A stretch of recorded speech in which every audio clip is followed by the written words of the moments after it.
डिंभे जलाशयात 62% पाणीसाठा, शेतीसाठी पाण्याचा विसर्ग सुरू।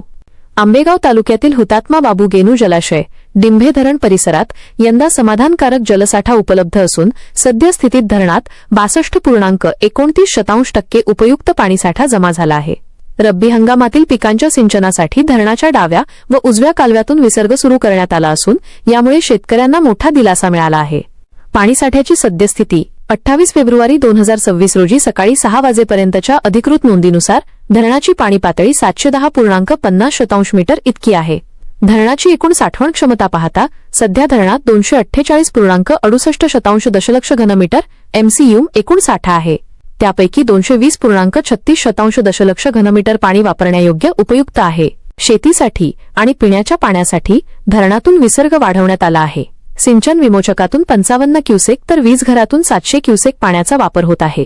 कालव्यांच्या विसर्गाची माहिती खालीलप्रमाणे आहे।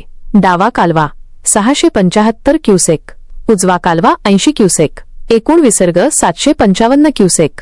गेल्या वर्षी याच तारखेला धरणाची पाणी पातळी 708.19 मीटर होती आणि पाणीसाठा 53.54% इतका होता।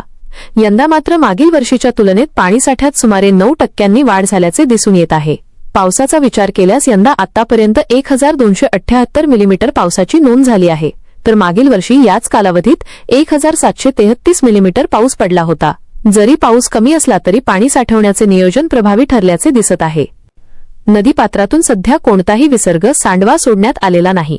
सिंचनासाठी पाणी सुटल्यामुळे आंबेगाव आणि शिरूर तालुक्यातील लाभक्षेत्रातील शेतकऱ्यांमध्ये समाधानाचं वातावरण आहे।